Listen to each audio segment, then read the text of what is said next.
Child abuse o paglabag sa Republic Act No. 7610, Special Protection of Children Against Abuse, Exploitation, and Discrimination Act, ang kasong isinampa ng Department of Social Welfare and Development, o DSWD, laban kay Willie Revillame noong ika-27 ng Abril taong 2011.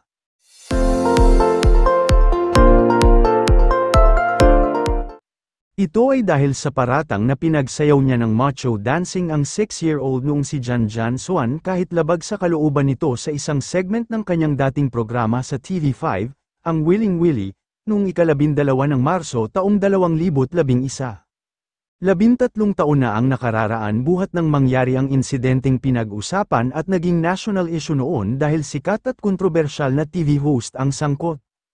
Wala nang nalaman ng publiko tungkol sa nangyari kay Jan Jan. Pero muling naungkat ang isyu sa seryosong usapan at panayam kay Willie ng TV5 broadcast journalists na sina Ed Lingaw, Lord De Vera, Gretchen Ho, at Patrick Paez sa Jornos. Sa kauna-unahang pagkakataon, isiniwalat ni Willie sa publiko ang pagtulong na ginawa niya para magkaroon ng magandang kinabukasan si Jan Jan, na 19 na taon na sa kasalukuyan. Talagang napagkaisahan at nademanda pa, pero hindi ko pinabayaan yung Jan Jan, sabi ni Willie. In fact, binigyan ko ng bahay yun, pinag-aral ko, binigyan ko ng puhunan, pero yun, hindi ninyo alam yun for the past how many years. If you can interview him, pwede ninyo siyang puntahan. Sinabi rin ni Willie na wala siyang kinalaman na sasayaw si Jan Jan, at mapatutunayan ito sa lumang video clips ng eksenang pinag-usapan ng sambayanang Pilipino. Gusto ninyong malaman ang katotohanan? Tanong ni Willie sa kanyang mga kausap sa TV5 Jornos. Hindi ko alam na magsasayaw yung bata ng ganoon, inilihim sa akin. In fact, if you see the video, ang tanong ko, ano ang kakantahin mo? Sabi niya, hindi po ako kakanta, sasayaw po ako. So I am innocent, so, nung sumayaw na, syempre hindi ko na makontrol dahil nag-e-enjoy na yung tao.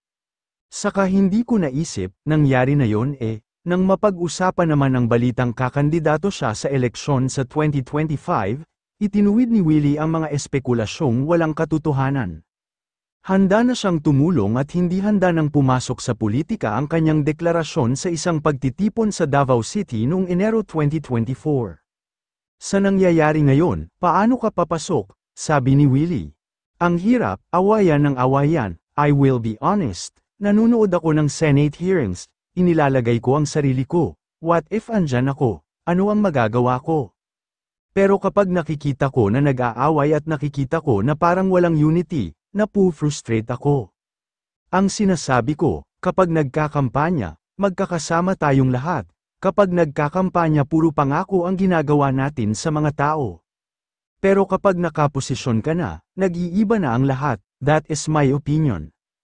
Kasi ang pagserbisyo sa tao, hindi naman yung sa kampanya lang, it's 24/7. Saka ano ba ang gusto ng mga nasa politika? They have the money and, of course, the power. Maraming may pera, walang power, yun ang big difference para sa akin, lahad ni Willie. Natanong si Willie kung nararapat ba siyang maging idolo ng mga kabataan. Sagot ni Willie, wala naman akong ginagawang masama, hindi ako ng gray rape, hindi ako nagda-drugs, hindi ako nagnanakaw, sino ang dapat mong iidolo? Hindi mo pwedeng puwersahin ang mga tao kung gusto kanila o hindi, sila lang ang pwedeng magsabi, hindi ako pwedeng maging mabait para lang maging idolo ako ng kabataan, dapat totoo ka, hindi ka pwedeng hindi maging totoo sa kanila. Dapat lagi kang totoo sa sarili mo.